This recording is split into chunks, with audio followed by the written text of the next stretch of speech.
And the best way to start is to hit start. And up comes the toolbar. That's what she said. You are now listening to the Unscripted Ohio Podcast, brought to you by Buckeye Grove. For all the latest Buckeyes news, analysis, reaction, and the best Ohio State community on the entire internet, head over to buckeyegrove.com or follow us on Twitter at Ohio State Rivals. Without any further delay, it's time to get unscripted, broadcasting from Podcast Central, a place that is not his mother's basement. Hey, Mom! We get some meatloaf! We promise. Here's your host, Kyle Lamb. Hey, Mom! The meatloaf! Good Friday, everybody. Welcome back to the Unscripted Ohio Podcast. It is Friday, right? I think it is Friday.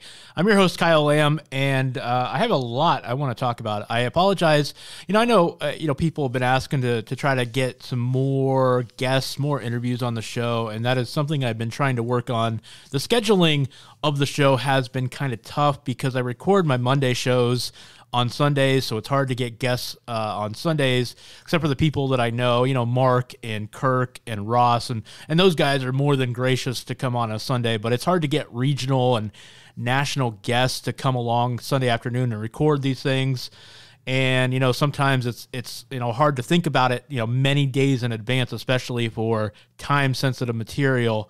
And then Fridays, of course, I'm trying to work in whatever's going on throughout the week. So I am trying to make a conscious effort to get back to doing some of more interviews. And so I apologize. I had a couple lined up and they fell through. So I'm going solo, but I have plenty to talk about that I'm sure you'll like to listen to. We've got a lot. I'm going to get into this quarterback draft stuff, Kyler Murray, Dwayne Haskins, because I have a lot I want to vent about and get off my chest.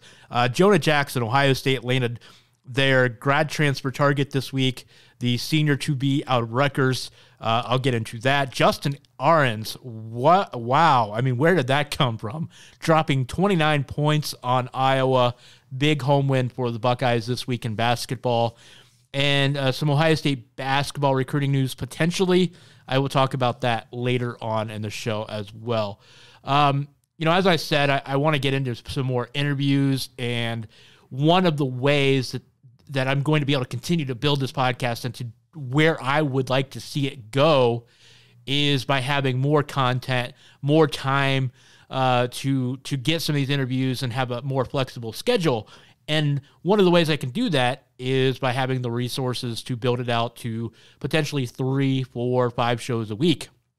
And I have an announcement that I would like to make that I am very, very appreciative. Beginning today, March 1st, we have a new title sponsor, JFQ Lending. They are a mortgage broker out of Scottsdale, Arizona, and the owner, John, is a tremendous guy, great to work with. He already has done a lot of work in sponsorship. He sponsors the Skull Session with Mark Gibler on BuckeyeGrove.com. So thank you to John for his patronage, and JFQ Lending is now the title sponsor of the Unscripted Ohio Podcast. And beginning next week or sometime thereafter, I'll have a new opening jingle that will reflect this. Don't worry, Mom's Meatloaf is not going away, but I would like to thank JFQ Lending for sponsoring the show. This is a really big thing. This is going to allow me to continue to grow the podcast and have hopefully a lot more great things in the future. So let's talk some football now. I'm so perplexed by this.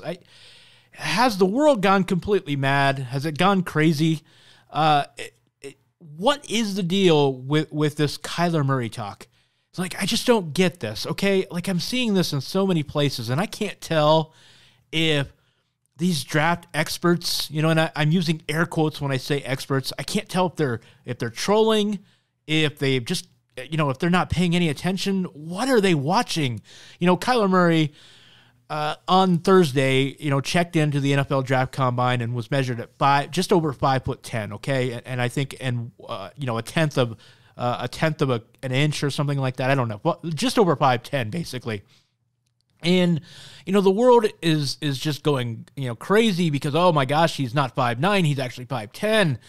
And does it really matter? I mean, does like 3/4 of an inch that Kyler Murray apparently either grew or, has been, has gained since his last measurement. Is this why we're going to go to bat for Kyler Murray as a better quarterback for Dwayne Haskins, because he's grown by 3/4 of an inch? And I know that's not the case, because even when people thought he was 5'9" before this actual measurement, there's so much talk about him being a first rounder, which I don't get. But then, there's all these draft analysts coming out of the woodwork now saying that he may be drafted ahead of Dwayne Haskins. And I just got to look, I'm not saying this. I'm not being an Ohio State homer. I just got to say, what are people looking at? I'm the first to raise my hand back in late in the season when all the Heisman Trophy discussion was going on. You may remember I said, I think Kyler Murray is deserving of being a Heisman Trophy winner. That was nothing against Dwayne Haskins. I think he was also deserving. But I think it's perfectly reasonable, and was perfectly reasonable, I should say, to cast your vote for Kyler Murray based on how good of a college football player he was. I mean, really, if you look at how dynamic he was as a player, you could argue it's as good as anything we've seen in college football at the position since Michael Vick. Here's what's interesting. His average yards per carry, per rush, were almost a full yard and a half better than Michael Vick his last year at Virginia Tech. That's how good Kyler Murray was, and his passing stats were better. Lamar Jackson put up some incredible dual threat numbers at Louisville a few years back, and Kyler Murray was better than he was. So when you look at the numbers just as a college quarterback, hey, look, I think Kyler Murray was just as impressive, if not more impressive, than Dwayne Haskins. Now you got to factor in that he's playing all those, powerful Big 12 defenses. So I'm not going by numbers alone, and I don't think that tells the whole story, but I have no problem saying Kyler Murray had a better season than Dwayne Haskins, if that's what you think. And most Buckeye fans probably think that Dwayne Haskins had a better year, and I don't think there's anything wrong with that. I think it's a good debate. It's a good discussion. But I can understand seeing it both ways.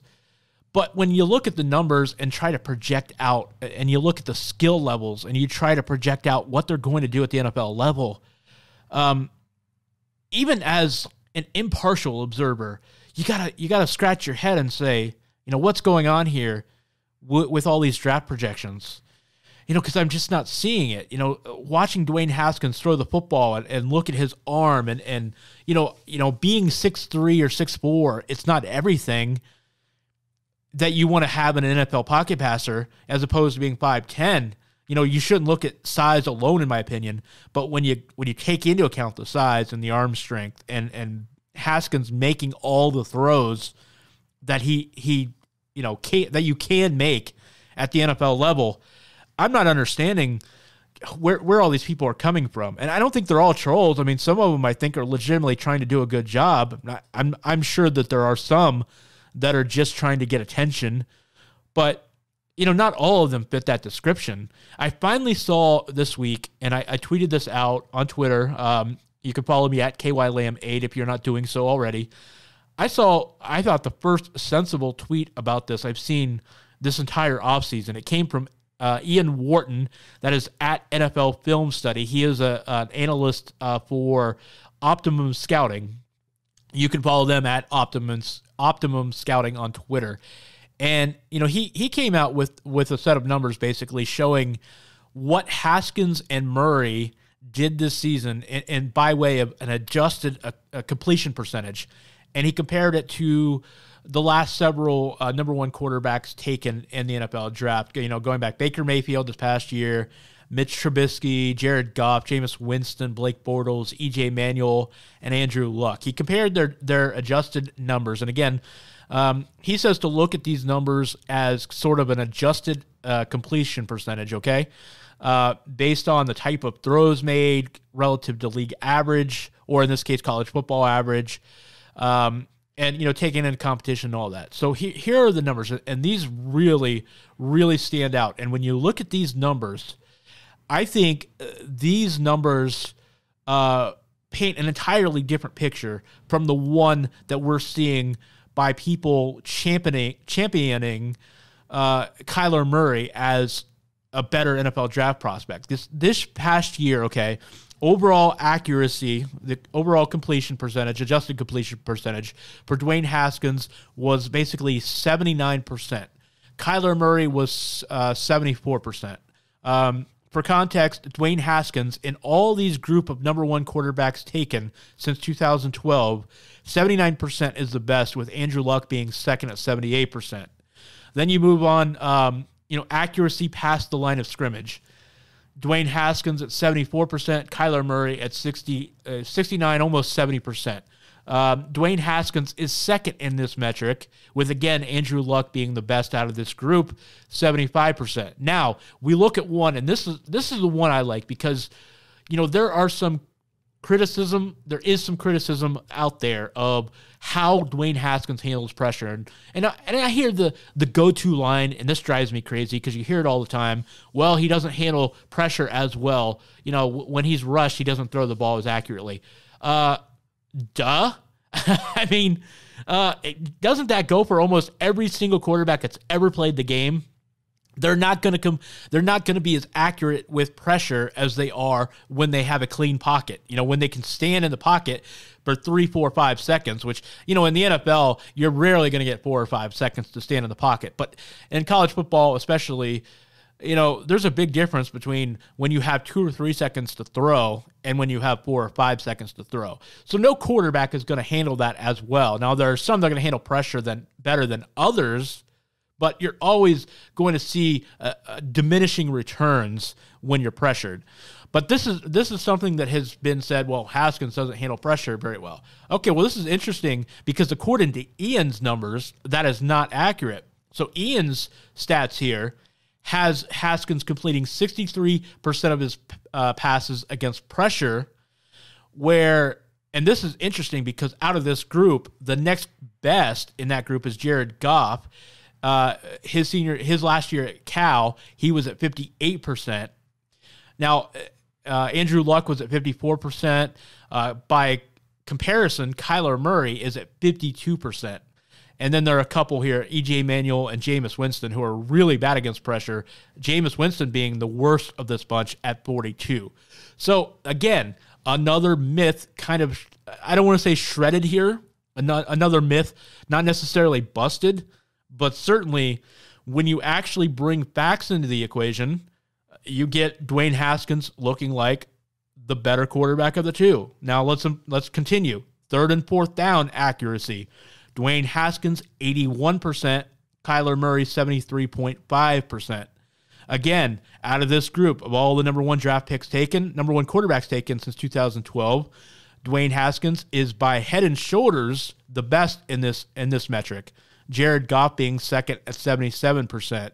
Andrew Luck at 74%. The worst of this, E.J. Manuel, about 60%. Boy, if you look at these numbers, all comparison relative to the group, E.J. Manuel, to me, looks like the clear worst quarterback out of this whole group.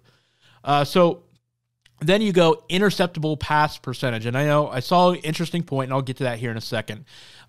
Because this is, there is at least one caveat when you hear this statistic, but this is percentage of passes thrown that could have been picked off. Okay, Dwayne Haskins 1.7%, Kyler Murray 2.3%, which is actually really good in this group.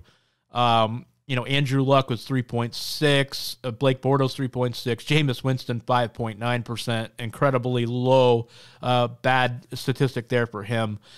So again, Dwayne Haskins, the best of this group of all number one quarterbacks taken since 2012. Now, the caveat that should be issued here with this statistic is, there are some quarterbacks, and I know this is a criticism of Haskins, but there are some quarterbacks that are not throwing passes as frequently into tight windows, so you're going to see that percentage down a little bit. I understand that is a valid concern, but with Haskins, even if he's not throwing into tight windows as frequently, I think we've seen pretty clear evidence that he is capable of doing it. Flashback to the Michigan game a year ago. Is there any question, that first pass he threw downfield on 3rd and 15, he threw to Austin Mack, the 17-yard pass. He threaded the needle on that pass, and we've seen him make those kind of throws before. So it's not a matter of ability, I think, with Dwayne Haskins when it comes to, number of passes thrown into tight windows. I think it's just a matter of, because of the scheme and because of the type of passes they were having him throw, I just don't think he had to do it very often. And I also think another good point on this subject is he goes through his progressions really well, and I think he does a pretty good job. He's grown to do a good job of making the right reads at the line of scrimmage before the play even begins. So if you know where your open receiver is going to be, and you throw it to the place you're supposed to throw, you're not going to have to throw it into tight windows as frequently. And I think that's something that he has really excelled at. So, look, I'm not trying to say these stats are everything, okay? I appreciate Ian Wharton bringing the goods on this, because quite frankly, we have not seen enough valuable data and valuable analysis come out in this draft class. To me, I'm not saying this as an Ohio State podcast host, okay? I'm not saying this as an Ohio State homer. I don't think, looking at this rationally and, with, removing bias from the equation, I don't see how you can project Kyler Murray as a better NFL quarterback than Dwayne Haskins. That's not to say he won't be. Haskins could wind up being a bust. Murray could wind up being one of the best quarterbacks in the game. I'm not ruling any scenario out, but if I'm playing the odds, if I'm playing the percentages, then I think this is a no-brainer. I think these stats bear this out. I think Haskins is a really good NFL quarterback in the future. And I'm not saying he's going to be better than Baker Mayfield or as good as what we saw from Baker, as a rookie for the Browns this year. But I just think projecting in 5 years down the road, if I'm taking Haskins or Kyler Murray, this is a no-brainer for me. I think the data, the analysis, the analytics, I think it all points toward Dwayne Haskins being a better quarterback. So switching gears, I mentioned Jonah Jackson. He is the grad transfer from Rutgers. He has verbally committed to Ohio State. He will finish out the semester at Rutgers, and he will wind up at Ohio State. He will unfortunately not be at Ohio State for spring practice, but he will be at Ohio State for summer, and then, of course, he will be there this fall. This is a really, really good get for Ohio State. He was arguably the best offensive line grad transfer on the market. And, he comes to Ohio State with them really honestly needing more depth at the offensive line position. I think, he comes with the ability to play center or guard at Ohio State. It seems like they will play him at guard. That just seems to be where this is trending, but he's got the flexibility of playing either or both. So, look, there's a common theme here, and I mentioned, Ohio State getting their top target, and I don't know if you've noticed this, but, this is something very, very common now we're seeing from Ryan Day. Think back to the early signing period. They got their top target, Zach Harrison, from Columbus, Olentangy High School. They were able to knock him out of the park. Okay, that was their top target. They landed him. The late signing period, their two top targets, DeJuan Jones and Enoke Viamahi from Hawaii. Now, you could argue that Doug Nestor was also one of those top targets. Whether or not he was number one, number two, or number three out of those guys, that's debatable. It's not really important, but the point is they wanted to land at least two of those three, and they were able to do that. So, again, top targets, check the box, okay? Mark them off. Justin Fields, their most obvious target out of this whole recruiting season, with Dwayne Haskins going off to the NFL. They wanted a quarterback to step in and play right away, and not that Tate Martell could not have done that, but Justin Fields is obviously on another level when it comes to talent. They were able to get him in the mix. This is a common theme here of guys that Ryan Day is making a priority in going out and landing the guy that he really wants. So this is a really good sign here because it's showing the type of closing ability that Ohio State fans have become so accustomed to and really so spoiled with Urban Meyer. I mean, it's hard to fathom when Urban Meyer announced he was going to be retiring. I think Ohio State fans were really concerned because, if there's one thing that Urban has established himself as much as anything, he is on another level when it comes to closing out recruits. And I don't know how much confidence that people had in Ryan Day to do that yet because he hasn't necessarily had to do so. He's recruited well as an assistant coach, but we had a small sample, and I'm not sure that any of us knew how he was going to fare. But right now, we're 3 months deep now into Ryan Day recruiting as the head honcho, and I think the results have just been fantastic. Now, there's another side of the coin here.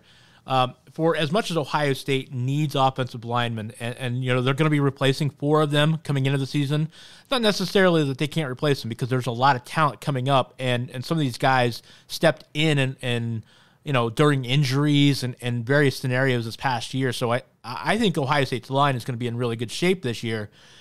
But there's an added element, namely that, look, this seat is very warm for Greg Studrawa.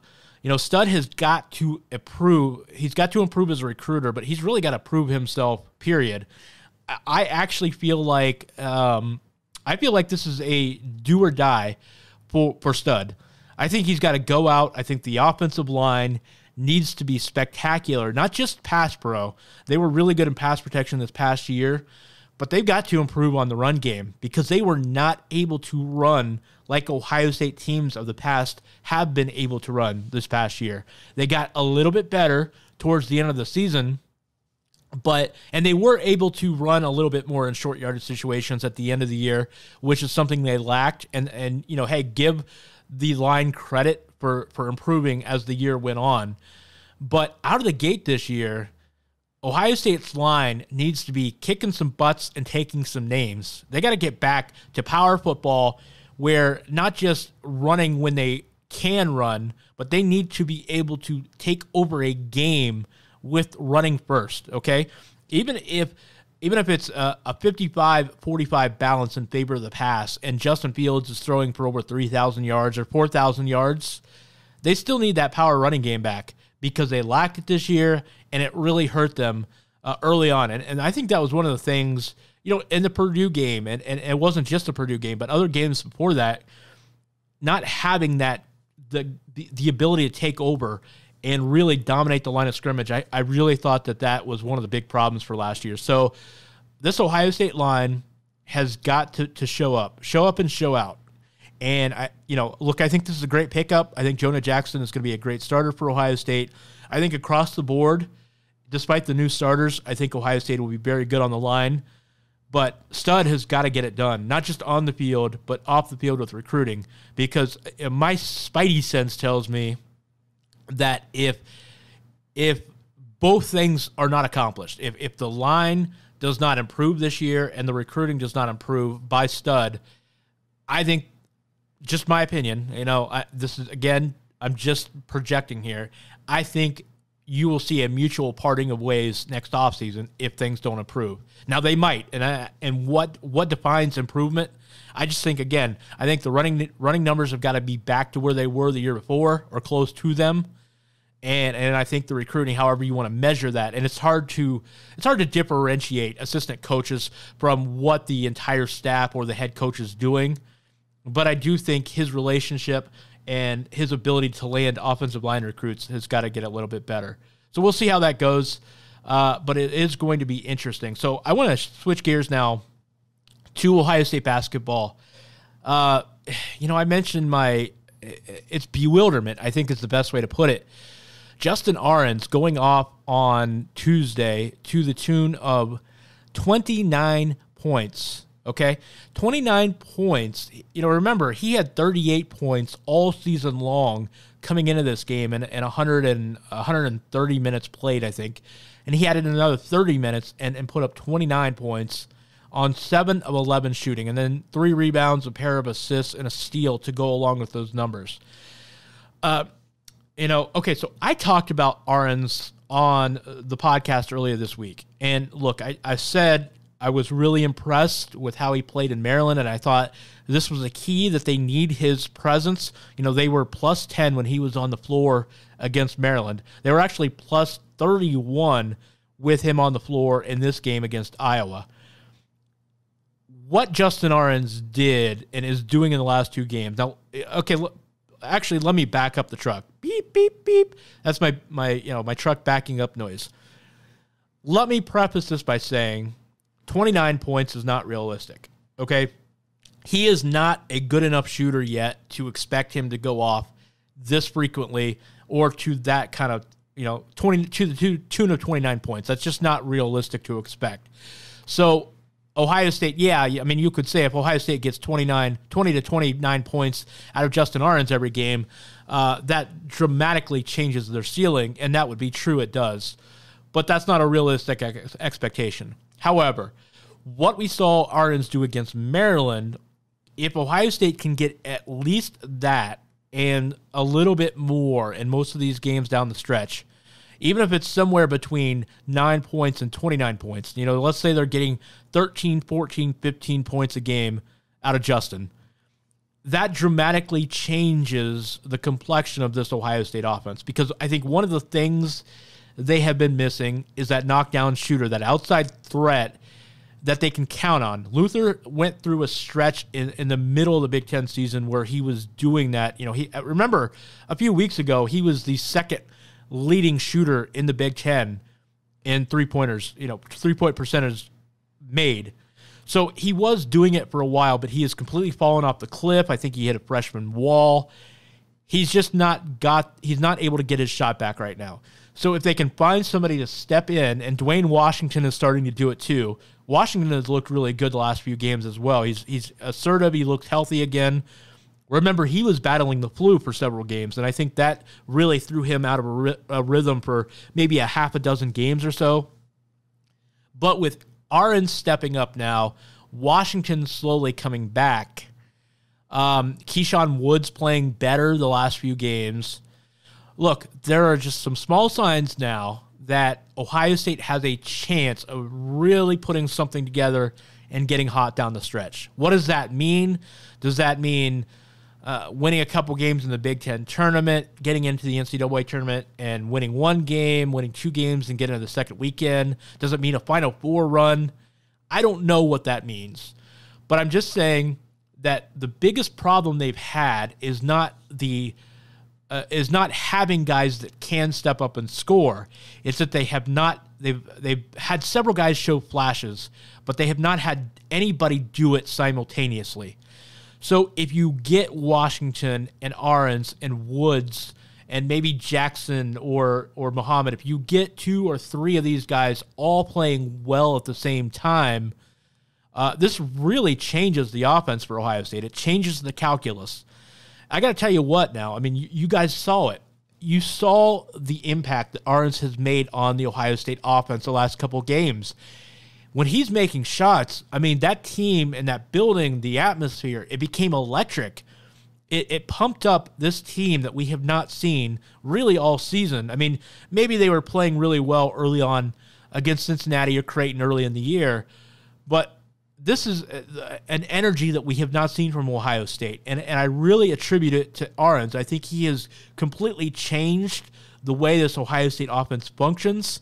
You got to keep in mind, with all the attention that Caleb Wesson is drawing inside, it's really they need somebody to take advantage of that attention. And Ahrens makes teams really be frightened about the spacing, because it's not just about making shots. I don't know if you guys have noticed this, but Ahrens is doing really well moving without the basketball.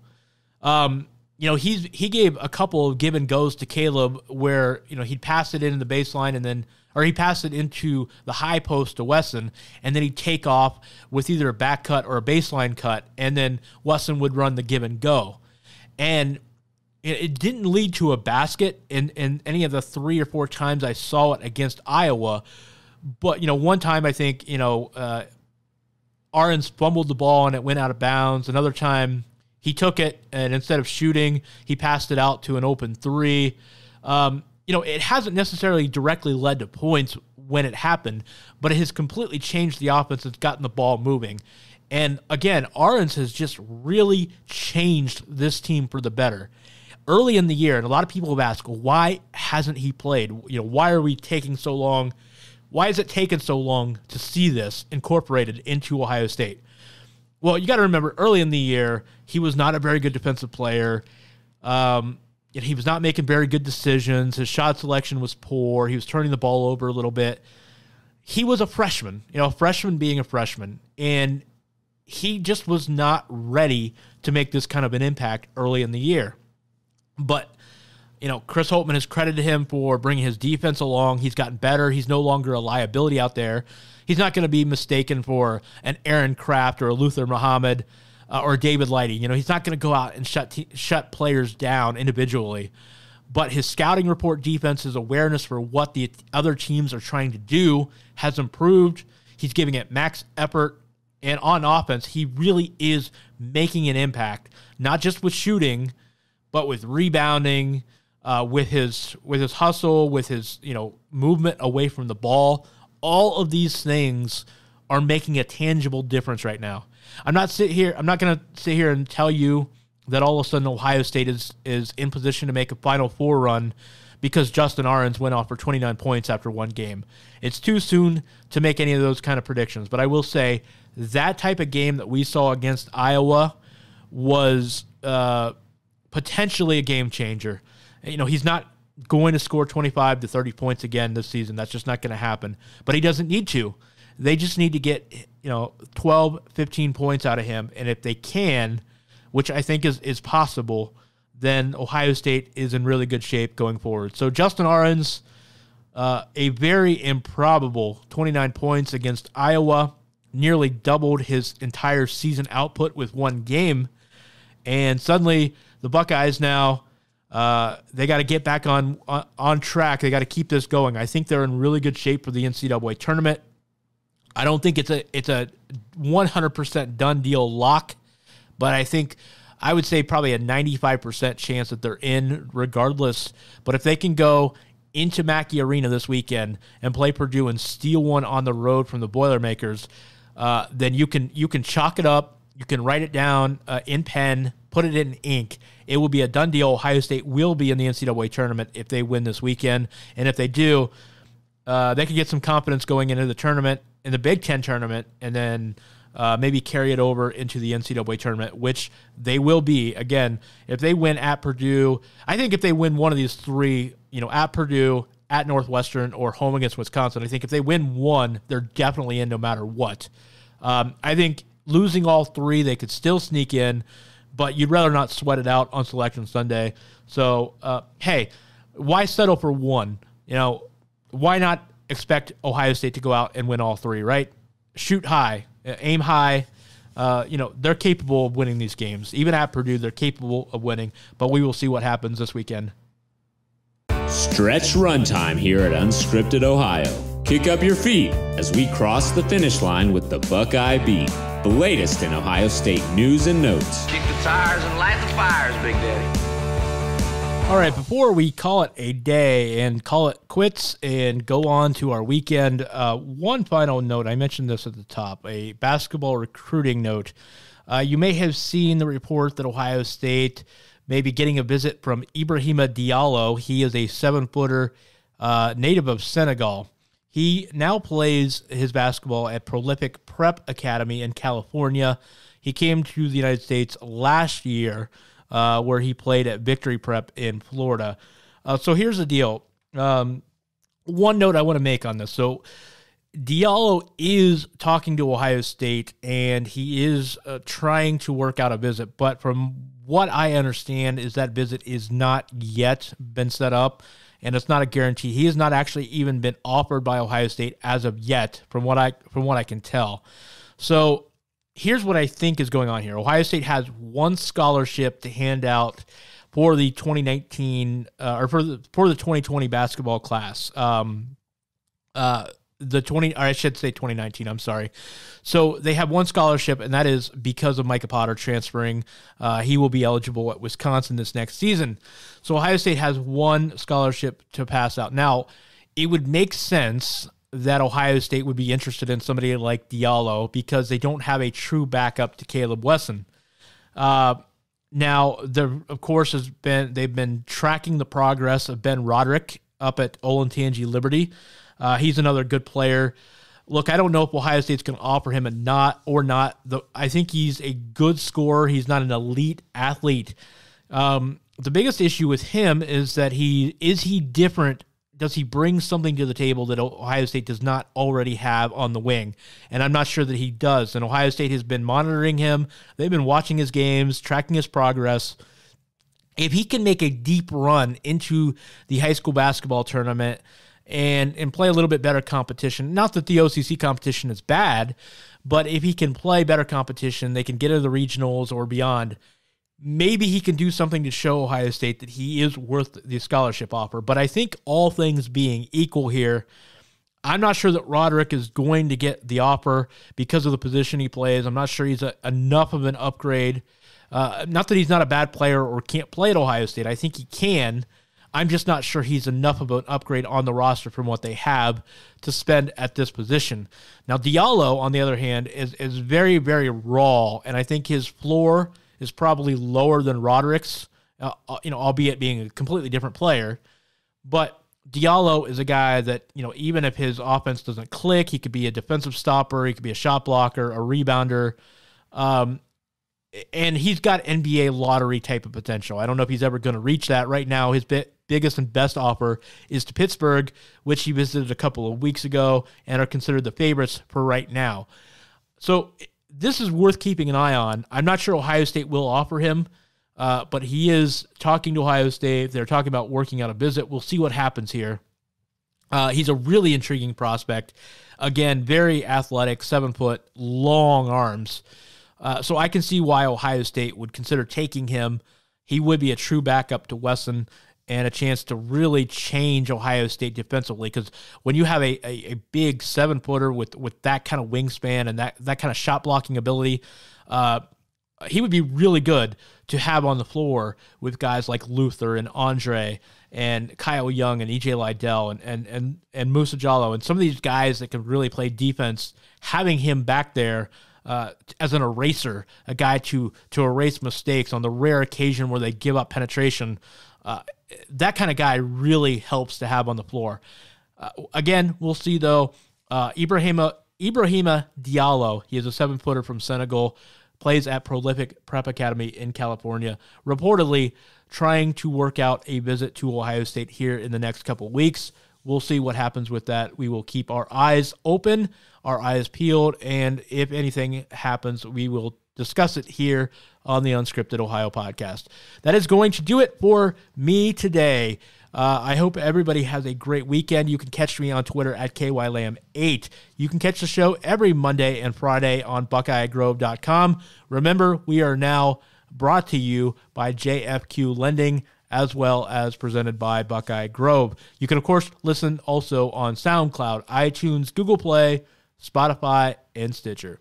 Thanks, everybody, for giving me a listen. I'll be back at you on the JFQ Lending Unscripted Ohio podcast on Monday.